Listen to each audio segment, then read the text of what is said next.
Hello everyone, welcome to ROB revision of board exams powered by बर्थम education.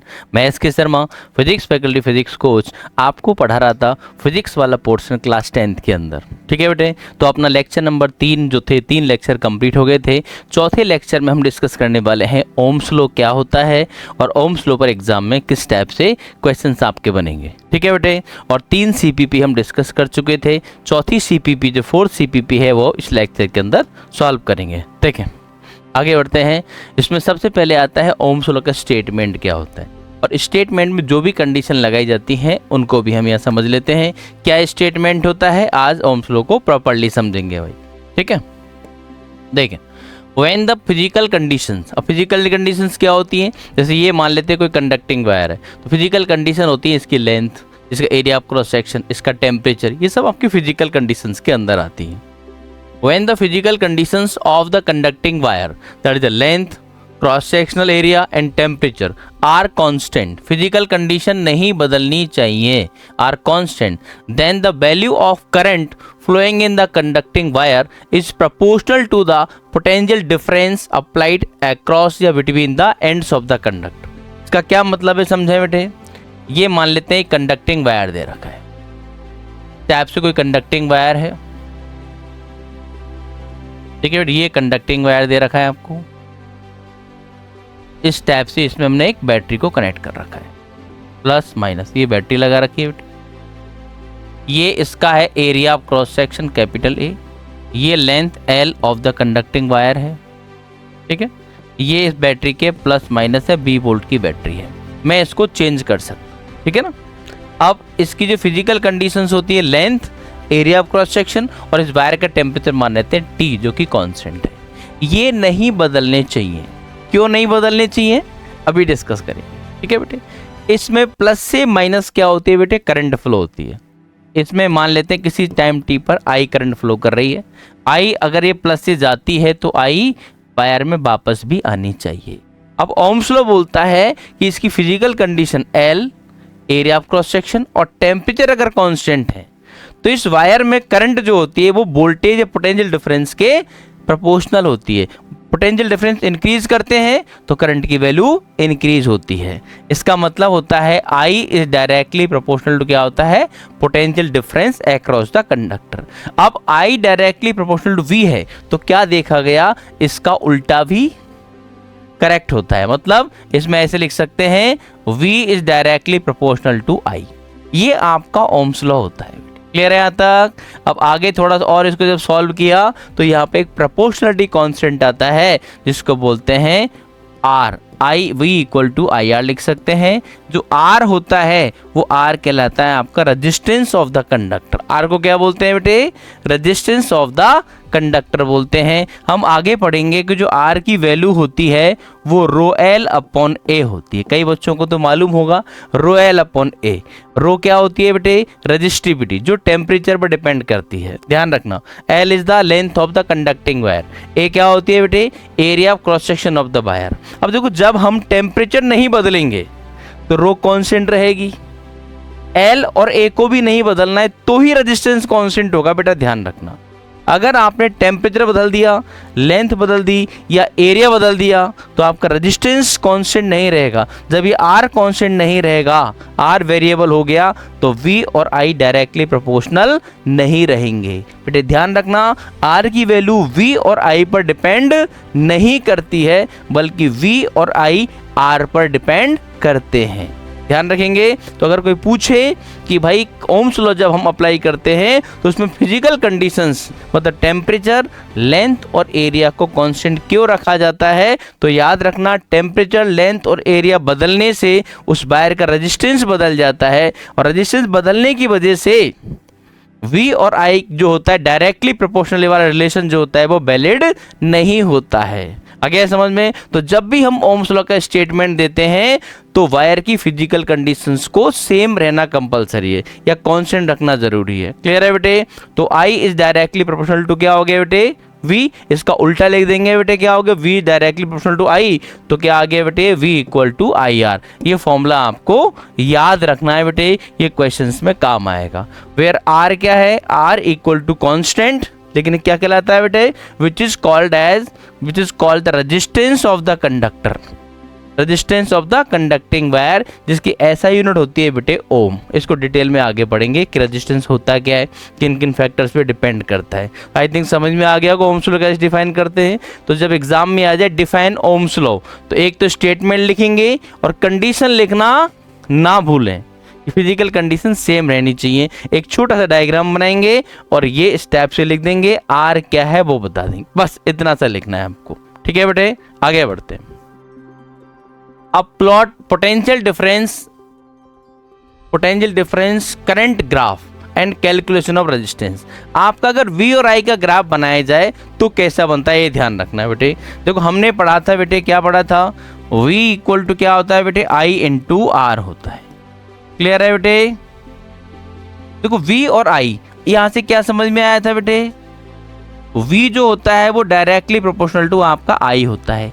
ये proportionality का graph होता है, ये स्ट्रेट लाइन का ग्राफ होता है, या इसको बोल सकते हैं V इक्वल टू IR का मतलब होता है Y इक्वल टू ये MX का ग्राफ होता है, ये स्ट्रेट लाइन का ग्राफ होता है। यहाँ V को मैं Y एक्सिस पे ले लेता हूँ और I को मैं X एक्सिस पे ले लेता हूँ। तो बेटा देखो V की सिंगल पावर और यहाँ I की भी सिंगल पावर है। तो बेटा ध्यान रखना, जो दोनों वेरिएबल y और x यहाँ पर है v एंड i, दोनों वेरिएबल की पावर सिंगल हो उसको बोलते हैं लीनियर इक्वेशन। क्या होती है बेटे, ये आपकी एक लीनियर इक्वेशन है, लीनियर इक्वेशन। और लीनियर इक्वेशन का जो ग्राफ होता है वो स्ट्रेट लाइन होता है। अगर आप i को 0 करते हैं तो v 0 और v को 0 करते हैं तो i 0, मतलब ये जो ग्राफ होगा वो 0,0 से स्टार्ट होता है। जितने भी प्रोपोर्शनलिटी के ग्राफ होते हैं वो 0,0 से स्टार्ट होते हैं बेटे। क्लियर है। तो ये मैंने ये रेड कलर की यहाँ पर क्या खींच देनी है, स्ट्रेट लाइन खींच देनी है। क्लियर है बेटे। ये ओम्स लॉ का पोटेंशियल डिफरेंस और करंट का ग्राफ होता है। अब सुनो, इस ग्राफ से हम रेजिस्टेंस की कैलकुलेशन भी करते हैं। क्वेश्चन पूछा जाए कि voltage potential difference current graph से आप रेजिस्टेंस की कैलकुलेशन कीजिए, तो थोड़ा सा कंसेप्ट है सीखने वाला, ध्यान रखना बेटा। V equal to I R है, V और I प्रोपोर्शनल है, तो ध्यान रखना बेटे जो R होता है ये R इस ग्राफ का स्लोप कहलाता है। स्लोप का मतलब वही ढलान जिसको बोलते हैं बेटे। अब फिजिक्स में या मैथ्स में स्लोप का मतलब होता है टेन थीटा।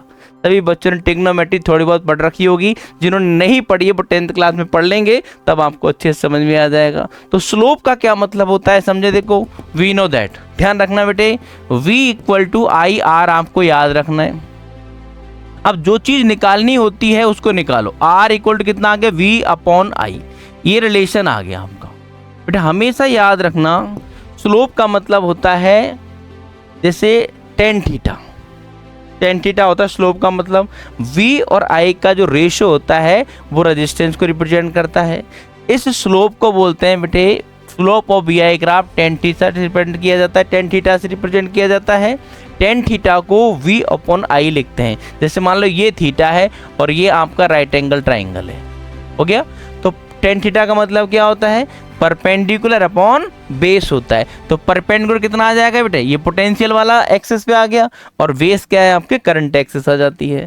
तो टेन थीटा क्या लिख सकते हैं बेटे, V अपॉन I से लिख सकते हैं। V upon I equal to क्या होता है बेटे, R होता है। तो ध्यान रखना जब भी BI ग्राफ बनाया जाए तो BI ग्राफ का स्लोप का मतलब होता है टेन थीटा। फिजिक्स के अंदर टेन थीटा को टेंजेंट भी बोलते हैं बेटे। V अपॉन I ये R के इक्वल होता है। अगर कोई पूछे कि थीटा कहाँ से लेना है बेटे, तो थीटा हमेशा उस फिजिकल क्वांटिटी से लेते हैं जो आपके डिनोमिनेटर में आता है। अब इस R के फॉर्मूले में B अपॉन I, डिनोमिनेटर में क्या आ रहा है बेटे, करंट आ रहा है। तो हमेशा याद रखना, तो ये हमेशा किधर से लेते हैं बेटे, फ्रॉम I से लेते हैं बेटे। I from I to V, I से V की तरफ लेंगे। ये I है और ये V की तरफ लिया जाएगा, ये आपको हमेशा याद रखना है। कभी भी एंगल पोटेंशियल तरफ से नहीं लेना है। क्लियर है बेटे। I किधर से थीटा किधर से लेते हैं, जो डिनोमिनेटर में आता है उधर से न्यूमिनेटर की तरफ, I से V की तरफ लेना है। और ये डिटेल में आपको 11th में समझ में आएगा, इतना ही बहुत है यहाँ पे। अब देखो टेन थीटा की वैल्यू अगर बात करते हैं, जब ट्रिग्नोमेट्री पढ़ी होगी आपने, तो मैं अगर थीटा की वैल्यू इंक्रीज करता हूँ तो टेन थीटा की वैल्यू भी क्या होती है बेटे, इंक्रीज होती है। जब टेन थीटा बढ़ेगा, टेन थीटा ही आर है, तो बताए इसमें रेजिस्टेंस की वैल्यू भी इंक्रीज होती है, ये आपको याद रखना है। जैसे एग्जाम्पल देख लो, जैसे आप अगर बात करते हैं टेन जीरो कितना होता है बेटे 0, टेन 30 कितना होता है बेटा, टेन 30 की वैल्यू कितनी होती है 1/√3, टेन 60 कितना होता है बेटे, टेन 60 और इंक्रीज हो जाता है √3 हो गया। तो मतलब थीटा बढ़ाने से टेन थीटा बढ़ता है और रेजिस्टेंस भी बढ़ जाता है। अगर इस टाइप की दो लाइन दे दी जाए, एक का एंगल 30 डिग्री, दूसरे का एंगल 60 डिग्री, तो जिसका एंगल ज़्यादा होगा उस वायर के लिए रेजिस्टेंस की वैल्यू भी ज़्यादा होगी। इस पर एक क्वेश्चन कंफर्म आएगा, ये ध्यान रखना बोर्ड के अंदर। क्लियर है? अगर कोई आपसे पूछे पोटेंशियल डिफरेंस और करंट का ग्राफ क्या होता है ओम्स लॉ के लिए, तो वो हमेशा स्ट्रेट लाइन ग्राफ होता है, ध्यान रखना। ये स्ट्रेट लाइन ग्राफ तभी आ सकता है जब ओम्स लॉ वैलिड हो। और ओम्स लॉ वैलिड कब होता है? जब वायर की फिजिकल कंडीशन सेम हो, मतलब वायर का टेम्परेचर, लेंथ और एरिया कांस्टेंट रहेंगे, तभी ये स्ट्रेट लाइन आता है, ध्यान रखना। क्लियर है बेटे? आगे बढ़ते हैं। अब इस पे क्या करते हैं बेटे, रेजिस्टेंस क्या होता है इसकी डेफिनेशन देख लेते हैं। द अपोजिशन ऑफर्ड, रेजिस्टेंस का नाम ही पता चल रहा है, रजिस्ट करने वाला एलिमेंट क्या कहलाता है? रेजिस्टेंस, जो रजिस्ट करता है करंट के फ्लो को, that is the resistance. The opposition offered in the flow of electric current through the conducting wire is called as resistance of the wire। और दूसरी डेफिनेशन क्या है? The resistance of a conductor is mathematically equal to the ratio of potential difference। ये तो theory है, ये numerically कैसे इसको रिप्रेजेंट करते हैं? The resistance of a conductor is mathematically equal to the ratio of potential difference across its ends to the current flowing through it. जैसे हमने फॉर्मूला पढ़ा था, V इक्वल टू क्या होता है बेटे, IR होता है। तो यहाँ से R की वैल्यू क्या निकाली थी अभी हमने, R इक्वल टू V/I होता है। क्लियर है बेटे? इसी को क्या बोला था हमने, टेन थीटा बोला था, जिसको स्लोप बोला गया था। ठीक है, थीटा अगर इंक्रीज करते हैं तो टेन थीटा की वैल्यू अभी हमने क्या की थी बेटे, इंक्रीज की थी, रेजिस्टेंस की वैल्यू इंक्रीज हो जाती थी। यही सिखाया था। एक छोटा सा डायग्राम ऐसे ही याद कर लेना। ये ओम है, ओम मतलब रेजिस्टेंस की यूनिट, ये रेजिस्टेंस है। ये एम्पियर, मान लो करंट जा रही है, करंट को फ्लो करने का काम कौन करता है? वोल्टेज धक्का मारेगा करंट को, तो करंट जाएगी, लेकिन रोक कौन रहा है इसको? रेजिस्टेंस इस करंट को रोकने का काम कर रहा है। आगे समझ में? Opposition offered in the flow of electric current through the conducting wire is called as resistance of the conducting wire. ये तो है इसकी कंसेप्चुअल डेफिनेशन, और ये न्यूमेरिकल, ये मैथमेटिकल डेफिनेशन होती है बेटा। आप ऊपर वाली ज़्यादा अच्छे से लेके इस पर न्यूमेरिकल बनते हैं। क्लियर है बेटे? आगे बढ़ते हैं। Unit of resistance, unit of resistance क्या होती है बेटे? हमने आर का फॉर्मूला पढ़ा था, देखो ओम्स लॉ में आएगा V इक्वल टू क्या पढ़ा था, IR। तो यहाँ से बताओ आर की वैल्यू क्या आ जाएगी, R इक्वल टू आ जाएगा V/I। तो बोल्ट पर एम्पियर हो गया, तो बोल्ट पर एम्पियर अगर पूछा जाए तो भी आंसर है। बोल्ट पर एम्पियर को ओम बोला जाता है, OHM, ओम साइंटिस्ट का नाम है। क्लियर है? ये आपको याद रखना है। सिंबल ऑफ रेजिस्टेंस या सिंबल ऑफ रजिस्टर, जैसे ये इस टाइप से रेजिस्टेंस को रिप्रेजेंट किया जाता है, इस टाइप से जिगजैग टाइप में हम इसको बनाते हैं। ये अगर इस टाइप से लिखा है, ये R रेजिस्टेंस है, R मान लो 10 ओम लिखा हुआ है, ये 10 ओम कभी बदलेगा नहीं बेटे, ध्यान रखना। इसको बोलते हैं कांस्टेंट रेजिस्टेंस का सिंबल होता है। ठीक है, ये कांस्टेंट रेजिस्टेंस है, इसका सिंबल है, ये हम आगे क्वेश्चंस में यूज करने वाले हैं। आगे बढ़ते हैं। वेरिएबल रेजिस्टर क्या होता है, ये रियोस्टेट क्या होता है? कुछ ऐसे रेजिस्टेंस भी होते हैं जिनकी वैल्यू हम चेंज कर सकते हैं। क्लियर है? वो क्या कहलाते हैं आपके? वेरिएबल रजिस्टर या रेजिस्टेंस कहलाते हैं। क्या है बेटे? देखें, the component used to control the electric current of a circuit without changing the voltage. एक तो हम सर्किट के अंदर पोटेंशियल डिफरेंस चेंज करें तो करंट को चेंज कर सकते हैं, तो V और I क्या होते हैं? प्रोपोर्शनल। अगर हम वोल्टेज को चेंज ना करें, वोल्टेज को, जैसे अब ये पढ़ा था ना, V directly proportional to I होता है, या I डायरेक्टली प्रोपोर्शनल V होता है। वोल्टेज चेंज करेंगे तो करंट चेंज हो जाएगी। मैं वोल्टेज को कांस्टेंट रखना चाहता हूं, फिर भी करंट को चेंज करना है। वोल्टेज को कांस्टेंट रखते हुए करंट चेंज करनी है, तो वहाँ एक डिवाइस काम आती है, उसका नाम क्या होता है? वेरिएबल रजिस्टर या रियोस्टेट। डेफिनेशन कैसे लिखेंगे? द कंपोनेंट या device use to control the electric current of a circuit without changing the voltage of the source is called variable resistance और रियोस्टेट, इसको बोला जाता है। क्लियर है बेटे? लास्ट क्लास में रियोस्टेट का डायग्राम भी दिखाया था। दूसरी डेफिनेशन देखें, a device which is used to change the resistance of the electric circuit is called as rheostat. इसको कैसे रिप्रेजेंट करते हैं, वही कॉन्स्टेंट रेजिस्टेंस लेना है और इस पे एक एरो लगा देना है। ये एरो रिप्रेजेंट करती है वेरिएबल रेजिस्टेंस ऑफ या रियोस्टेट को रिप्रेजेंट करती है, इसका सिंबल है।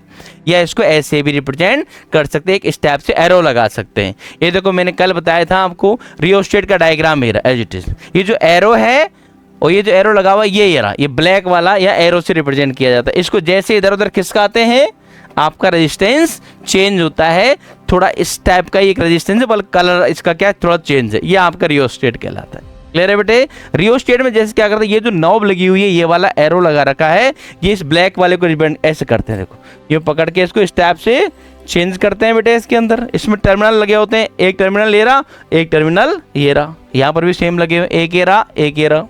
तो जैसे इसको हम क्या करते हैं बेटे, मूव करते हैं तो रेजिस्टेंस की वैल्यू क्या होती है, चेंज होती है। आप सर्किट के अंदर करंट को विदाउट पोटेंशियल चेंज कर सकते हैं। क्लियर है बेटे। This is called as resistance या रियोस्टेट। ठीक है बेटे, आगे बढ़ते हैं।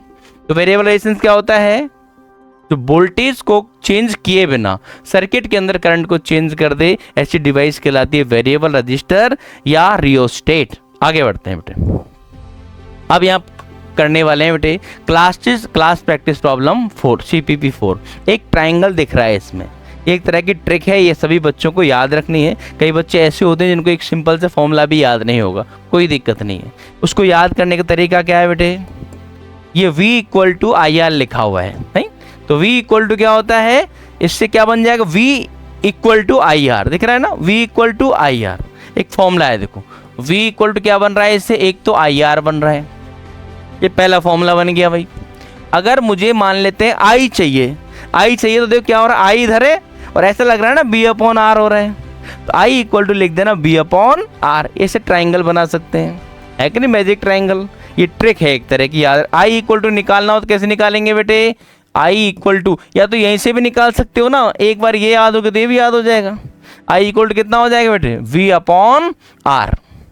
यहाँ से भी निकालो, I कितना है, V/R, ये I = V/R आ गया। मुझे अगर R निकालना है, R कैसे निकालेंगे, R = V/I, तो ये आ जाएगा R = V/I, या यहाँ से निकालो R = V/I। क्लियर है बेटे। तो इस ट्राइंगल को भी आप याद कर सकते हैं, एक तरह की ट्रिक है बेटे। क्लियर है। अब इसमें कुछ क्वेश्चन सॉल्व करते हैं, एग्जाम में कैसे क्वेश्चन आएंगे।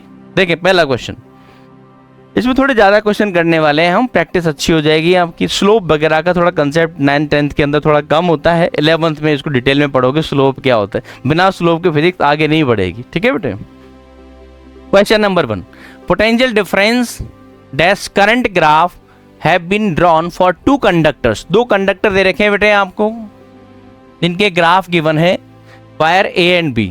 विच of the following option is correct. इनमें से 4 में से कौन सा ऑप्शन करेक्ट है। ये ऑब्जेक्टिव में भी आ सकता है और सब्जेक्टिव में भी आ सकता है। हमने पढ़ा था V और I का ग्राफ, पोटेंशियल डिफरेंस करंट का ग्राफ का जो स्लोप होता है वो क्या दिखाता है बेटे, वो रेजिस्टेंस को दिखाता है। क्लियर है बेटे। और एंगल किधर से लेते थे, एंगल हम करंट से लेते थे, क्योंकि R का जो फॉर्मूला होता था, हमने पढ़ा था V = क्या होता है बेटे, IR।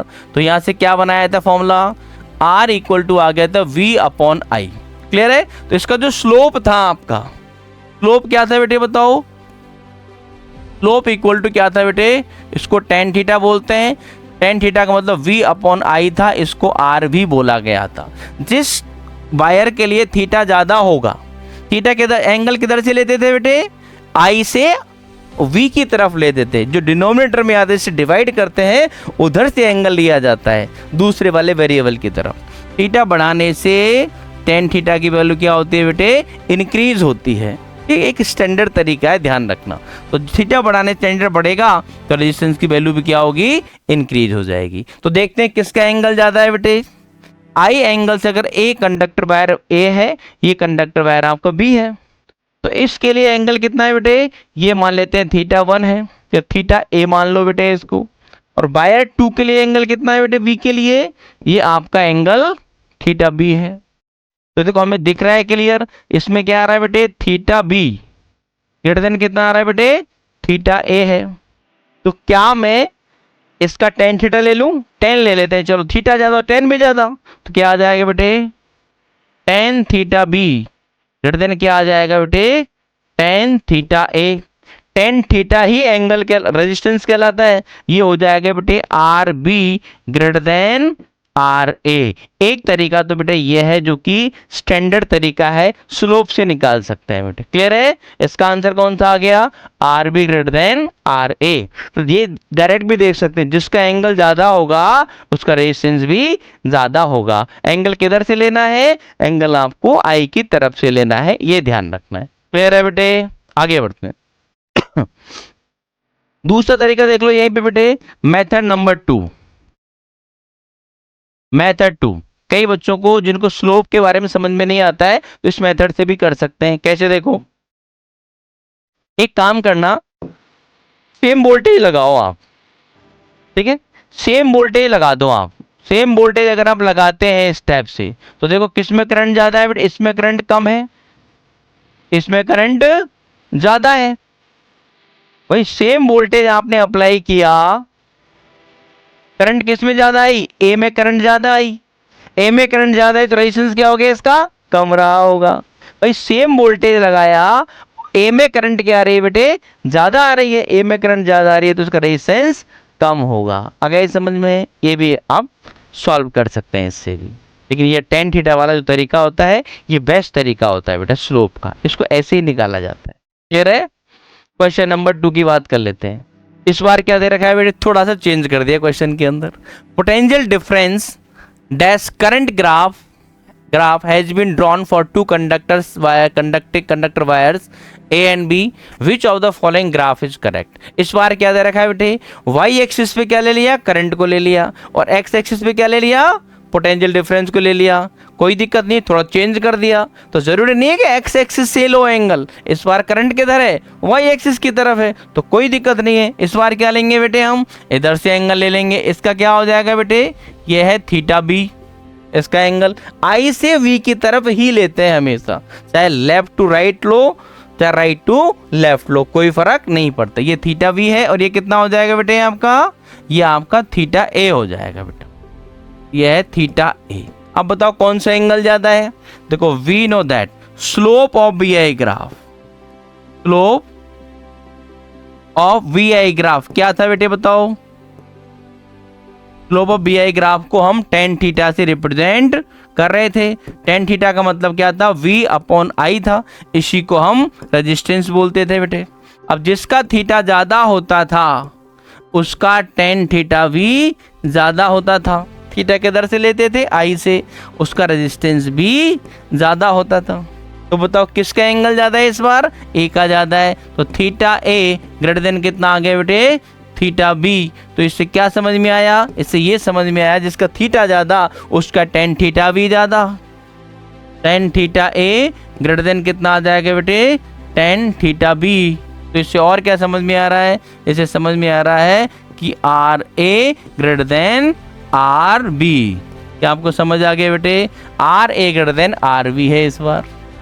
जब नेक्स्ट टाइम आप इसको करेंगे तो इसमें 1 सेकंड के अंदर इसका आंसर दे देंगे। आई से देख लो, जिसका एंगल ज्यादा उसका रेजिस्टेंस भी ज्यादा होगा। ये ध्यान रखने वाली चीज है, एंगल किधर से लेना है, आई से वी की तरफ लेना है, जिसका एंगल ज्यादा उसका रेजिस्टेंस ज्यादा। एक दूसरा तरीका और देख लेते हैं जो जनरली आपके स्कूल के टीचर सिखाते हैं बेटा, क्या है देखें, वही पोटेंशियल सेम लगा दो। सेम पोटेंशियल अगर अप्लाई करते हैं, इस टाइप से करते हैं, सेम पोटेंशियल लगा दिया मैंने, सेम वोल्टेज अप्लाई किया दोनों कंडक्टर के across, voltage potential difference apply किया, तो देखो इसमें करंट कितनी आई है, इतनी सी करंट आई, कम आई है करंट। इसमें बी वाले में करंट क्या आ गई, ज्यादा। तो सेम वोल्टेज लगाने पर जिसमें ज्यादा करंट होती है उसका रेजिस्टेंस क्या होता है, कम होता है। तो आर वी लेस देन क्या होगा बेटे, आर ए होगा। क्लियर है? तो ए का यहाँ बी का क्या हो गया, कम, और ए का ज्यादा हो गया। Option B is the correct answer. Clear है बेटे? आगे बढ़ते हैं। क्वेश्चन नंबर 2 आई थिंक समझ में आ गए होंगे बच्चों को। तीसरा क्वेश्चन, जिन्होंने ट्रिग्नोमेट्री पढ़ रखी है वो इन क्वेश्चन को बहुत अच्छे से समझ सकते हैं, टेन थीटा को वो बहुत अच्छे से जानते हैं। क्लियर है बेटे? अगर जिन बच्चों ने टेन थीटा या ट्रिग्नोमेट्री 10th क्लास में अभी तक नहीं पढ़ी है तो जब ट्रिग्नोमेट्री पढ़ लें तब भी आप दोबारा इस वीडियो को देख सकते हैं, ठीक है। और अपने फ्रेंड, फैमिली फ्रेंड, रिलेटिव जितने भी स्टूडेंट 9th-10th क्लास के अंदर हैं सबको इस चैनल का लिंक जरूर भेजें ताकि वो भी इस क्वालिटी कंटेंट का प्रॉफिट उठा पाए बेटे, है ना। अच्छे से मार्क्स लाएं तो दुआएं देंगे आपको, ठीक है ना। Find the ratio of resistances of conductor wire A and B. हमें ए और बी के कंडक्टर का रेजिस्टेंस का रेशियो निकालना है। दो कंडक्टर दे रखे हैं, ए जो कंडक्टर है वो आई से लेंगे, एंगल आई से कितना एंगल बना रहा है 30 डिग्री, और वी किससे बना रहा है पोटेंशियल से, तो ये तो गलत है। हमें इसका एंगल भी किधर से लेना होगा बेटे, करंट से ही लेना होगा। तो हमें ए का तो पता चल गया बेटा, ए तो किधर से बना 30 डिग्री, और वी का एंगल कितना हो जाएगा बेटे बताओ।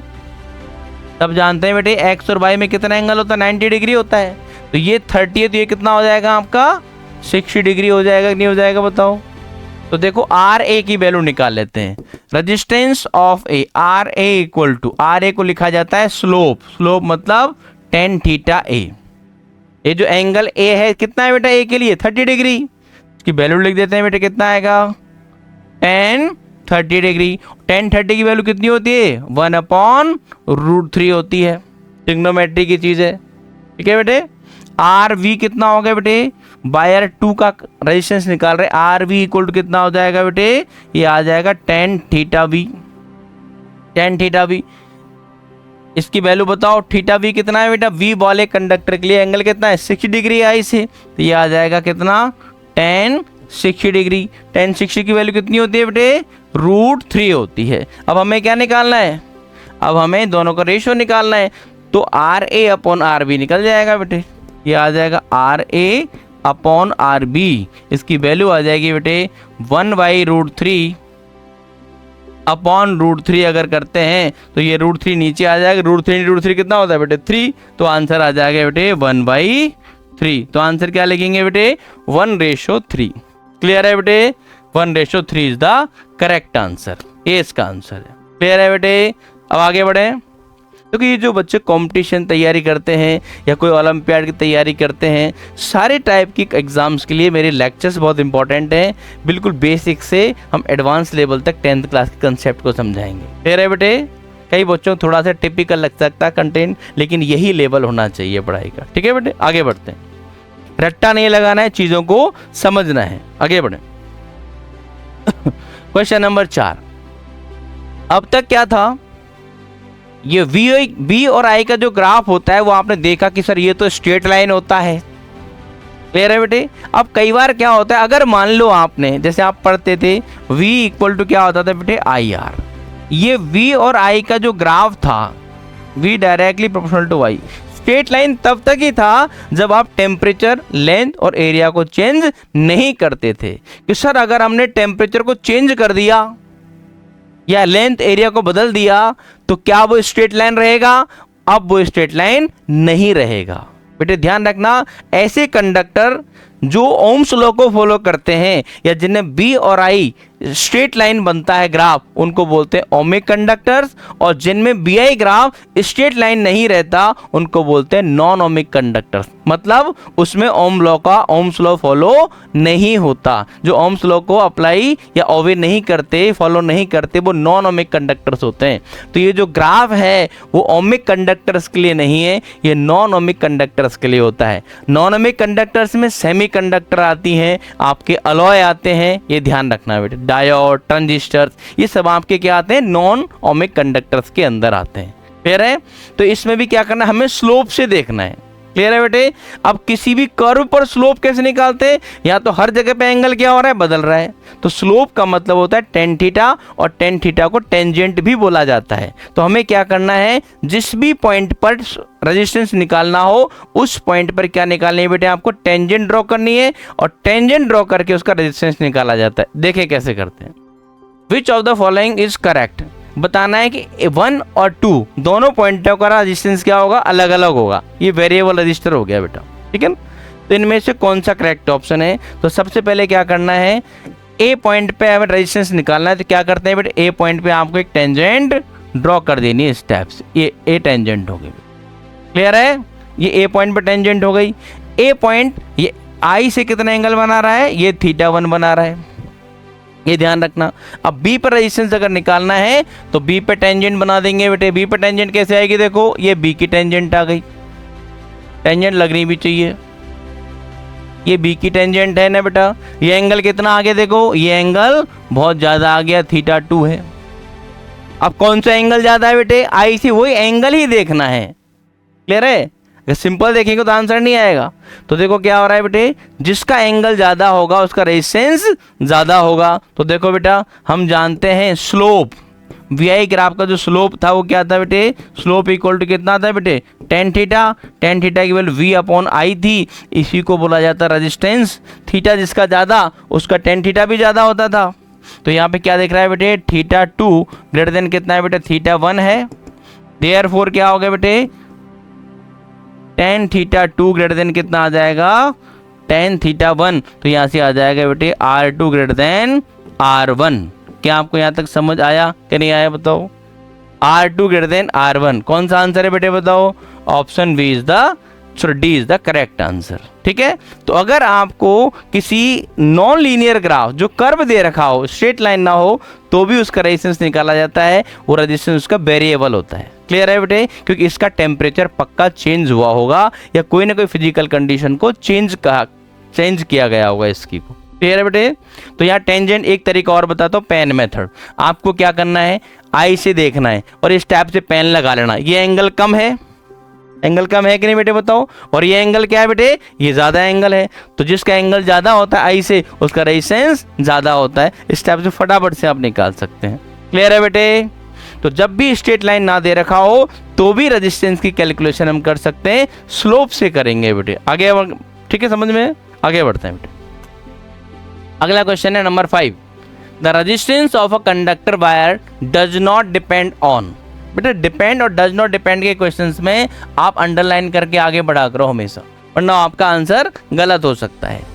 क्या दे रखा है बेटे, the resistance of a conducting wire does not depend on, किन किन चीजों पर डिपेंड नहीं करता। देखो बेटे हमने पढ़ा था ओम्स लॉ क्या था, V इक्वल टू था अपना I इंटू आर। ठीक है बेटे, तो यहां से अगर R की वैल्यू निकालता हूं, R इक्वल टू कितना होता है बेटे, V अपॉन I होता है। यही बात है क्या, ठीक है।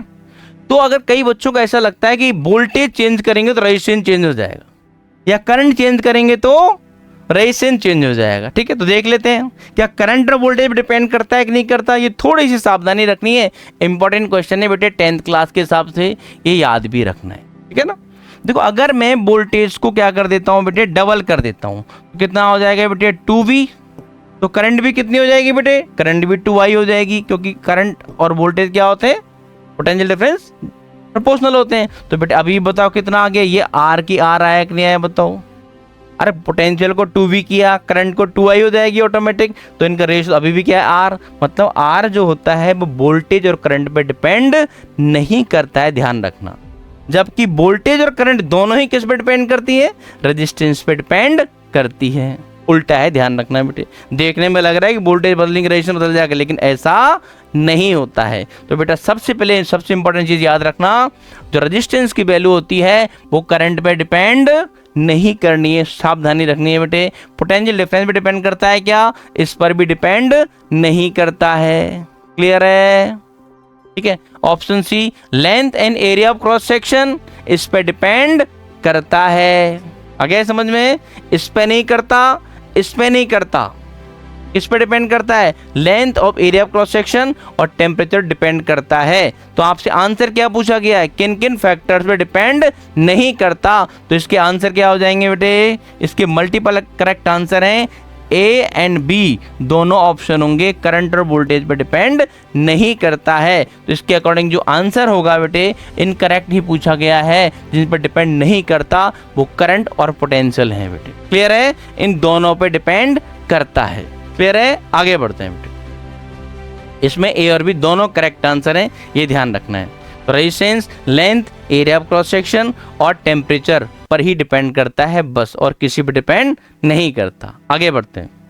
अगला क्वेश्चन है, if the resistance of a conductor is 10 ओम, किसी वायर का रेजिस्टेंस कितना दे रखा है बेटे, 10 ओम दे रखा है। लिख लेते हैं बेटे, वी नो दैट गिवन क्या है, R इक्वल कितना है बेटे 10 ओम दे रखा है। And potential difference of 5 volt is applied across it. तो पोटेंशियल कितना दे रखा है बेटे, 5 वोल्ट दे रखा है। क्या पूछा गया है, find the value of current, I equal to आपसे पूछा गया है। तो बताइए बेटे कौन सा फॉर्मूला लगेगा, फॉर्मूला लगेगा Ohm's law, by using Ohm's law. ठीक है बेटे, थोड़ा राइटिंग में लिख सकते हैं, by using Ohm's law. Ohm's law लगाते हैं बेटे। ओम्स लॉ क्या होता है, V equal to I into R, capital I भी बना सकते हैं, IR होता है। हमें चाहिए करंट, तो बताइए बेटे I इक्वल टू कितना आएगा, V upon R। Value put कर देते हैं। V कितना था बेटे, V था आपका 5 वोल्ट अपॉन रेजिस्टेंस 10 ओम। सब कुछ SI में लिखना है, वोल्ट भी SI है और ओम भी SI यूनिट है। तो आंसर कितना आ गया बेटे बताओ, 0.5 एम्पियर। मैंने पहले भी बताया था, हमें गिवन क्या है वो लिखना है बोर्ड के अंदर, फिर उसके अंदर जो फॉर्मूला एप्लीकेबल है वो फॉर्मूले को यूज करना है, और जो भी आपका आंसर आता है विद यूनिट उसको बॉक्स में बंद करके लिखना है। आगे समझ में, टीचर को दिखाना पड़ता है, ले भाई मैंने आंसर दे दिया अच्छे से, अब नंबर फुल दे दो। अगर टीचर को नहीं दिखा तो आपके नंबर कट जाएंगे। क्लियर है बेटे, ये आपकी गलती मानी जाएगी। क्लियर है, आगे बढ़ते हैं। अगला क्वेश्चन नंबर है 7। देखें क्या है बेटे इसमें, What potential difference is required across a conductor of resistance 5 ohm to carry a current of 2 ampere? Given क्या है बेटा, देखो इसके अंदर क्या गिवन है, रेजिस्टेंस दे रखा है बेटे R इक्वल टू कितना है, 5 ओम। लिखो, लिखते ही क्वेश्चन आपको समझ में आ जाता है बेटे। और करंट कितनी दे रखी है, I इक्वल टू 2 एम्पियर दे रखी है। पूछा क्या है, पोटेंशियल डिफरेंस पूछा गया, V को पोटेंशियल डिफरेंस बोलते थे, ये निकालना है। कैसे करेंगे बेटे बताओ, we know that V equal to क्या होता है, ओम्स लॉ लगा दें क्या, by using Ohm's law, by using Ohm's law. Ohm's law, Ohm's law क्या होता है बेटे, V equal to IR। V पूछा गया, सिंपल फॉर्मूले में पुट करो आंसर आ जाएगा। तो V इक्वल टू I कितना है बेटे, सिंपल क्वेश्चंस भी तो एग्जाम में आते हैं, ये सिंपल ज्यादा आते हैं, ध्यान रखना। V I कितना है बेटे आपका 5 इंटू R कितना है बेटे, R दे रखा है 5 और I दे रखा है 2 बेटे। इस टाइप से लिख सकते, आंसर कितना आ गया, V equal to 10 volt. This is the correct answer. Option है क्या बेटे, देखो 10 वोल्ट आपका करेक्ट आंसर है, option D is the correct. Clear है, स्टेप से आगे बढ़ते हैं। अगला क्वेश्चन चलते हैं बेटे, question number 8। If the potential difference between the ends of the conductor wire in an electrical circuit is half, potential को क्या कर दिया बेटे, पोटेंशियल को कर रहे हैं हम हाफ, पोटेंशियल बाई 2 कर दिया, कोई दिक्कत नहीं है। What will be the resistance of the conducting wire, देखो बेटे हमने क्या पढ़ाया था, पोटेंशियल को हाफ करेंगे। पोटेंशियल को अगर आप हाफ करते हैं तो करंट की वैल्यू भी कितनी हो जाती है, हाफ हो जाती है। क्यों हो जाती है बेटे, क्योंकि we know that V is directly proportional to I होता है। तो रेजिस्टेंस की वैल्यू वोल्टेज और करंट पे डिपेंड नहीं करती है, इसलिए ध्यान रखना बेटे, रेजिस्टेंस की जो वैल्यू होगी वो क्या रहेगी बेटे, कांस्टेंट रहेगी, वो कभी चेंज नहीं होगी। सब्जेक्ट में लिखना है तो स्टेप से लिख सकते हैं, लैंग्वेज में लिख सकते हैं। तो आंसर क्या रहेगा बेटा, रेजिस्टेंस ऑफ द जो कंडक्टर होता है वो वोल्टेज और करंट पे डिपेंड नहीं करता है, ये ध्यान रखना। रेजिस्टेंस सिर्फ और सिर्फ L length of the conducting wire, area of cross section of the wire और टेम्परेचर पर डिपेंड करता है। क्लियर है बेटे, इसको आगे के टॉपिक में डिटेल में कवर करेंगे, रेजिस्टेंस जब टॉपिक डिटेल में पढ़ेंगे अभी। अगला question number 9, when is Ohm's law not applicable, Ohm's law कब एप्लीकेबल होता है और ओम्स लॉ कब एप्लीकेबल नहीं होता है। ओम्स लॉ मैंने अच्छे से पढ़ाया है आपको, क्या बोला था, ओम्स लॉ अगर एप्लीकेबल है तो टेम्परेचर, लेंथ और एरिया को कांस्टेंट रखना पड़ेगा। तो ये पूछा है when Ohm's law is not applicable, कब वैलिड नहीं है, व्हेन द टेम्परेचर चेंजेस, बिल्कुल करेक्ट आंसर, जब टेम्परेचर आप चेंज कर देते हैं। देखो बेटे ये रेजिस्टेंस का फॉर्मूला होता है, आगे पढ़ेंगे, R equal to ρl upon A। तो जैसे ही आप टेम्परेचर को इंक्रीज या डिक्रीज करते हैं तो बेटे ध्यान रखना, अभी थोड़ी देर बाद हम टॉपिक पढ़ने वाले हैं अगले लेक्चर में, रजिस्टिविटी टेम्परेचर बढ़ाने घटाने से उस वायर की रजिस्टिविटी चेंज हो जाती है। रजिस्टिविटी चेंज होगी तो उसकी कंडक्टिविटी भी चेंज हो जाती है और रेजिस्टेंस की वैल्यू चेंज आ जाती है। और V is directly proportional to I valid नहीं होता है। रेजिस्टेंस अगर चेंज हो गया ओम्स लॉ वैलिड नहीं होता है बेटे, वो नॉन ओमिक कंडक्टर्स बन जाते हैं। तो आंसर क्या है? व्हेन द टेम्परेचर चेंजेस, जैसे टेम्परेचर चेंज करेंगे ओम्स लॉ आपका फेल हो जाएगा, ध्यान रखना। When the potential difference changes, गलत है। पोटेंशियल डिफरेंस आराम से चेंज कर सकते हैं, ये करेक्ट आंसर है कि potential difference resistance change depend करता ही नहीं है बेटे, बस रेजिस्टेंस नहीं बदलना चाहिए तभी ओम्स लॉ वैलिड होता है। व्हेन द करंट चेंजेस, ये भी गलत आंसर है, करंट बदलने से रेजिस्टेंस चेंज नहीं होता। When the conductor is stationary, अरे कंडक्टर वायर रुका रहे चलता रहे, इससे रेजिस्टेंस में कोई फर्क नहीं पड़ता। अगर इस वायर का रेजिस्टेंस 10 ओम है, इसको तुम चला भी दोगे तो भी रेजिस्टेंस क्या रहेगा बेटे? सेम ही रहेगा। रेजिस्टेंस की वैल्यू कभी भी बॉडी की स्पीड पर डिपेंड नहीं करती है, ध्यान रखना। ऑप्शन डी इज द, ये भी गलत हो गया, तो option A is the correct answer. Clear है बेटे, ध्यान रखेंगे। आखिरी क्वेश्चन है इसका आज का, the graph plotted between potential difference dash current. Potential difference और करंट का जो ग्राफ होता है वो कैसा होता है बेटे? ओमिक कंडक्टर्स के लिए। किसके लिए बेटे? ओमिक कंडक्टर्स जिनमें V और I प्रोपोर्शनल होते हैं। ओम्स लॉ में कैसा ग्राफ होता है बेटे? स्ट्रेट लाइन का ग्राफ बताया था आपको। तो VI ग्राफ और ओमिक कंडक्टर्स क्या होता है बेटा? स्ट्रेट लाइन होता है, ये आपको याद रखना है। आज इसमें हमने 10 क्वेश्चंस किए हैं, ठीक है बेटे। तो आज की क्लास के अंदर हम यहीं तक पढ़ेंगे, आपका टाइम ओवर हो चुका है। एक क्लास 40 मिनट से 1 घंटे के बीच में होगी आपकी, ठीक है बेटे। ये इतना आपको याद रखना है, जितने क्वेश्चंस मैंने प्रैक्टिस कराए हैं वो सारे आपको करके लेके आने हैं। और यहाँ तक इस टॉपिक तक NCERT को भी रीड करना है, NCERT की वैक एक्सरसाइज के क्वेश्चंस भी करने हैं। यहाँ पढ़ने के बाद आपका एक भी क्वेश्चन नहीं अटकेगा। क्लियर है बेटे? आगे बढ़ते हैं। Thank you.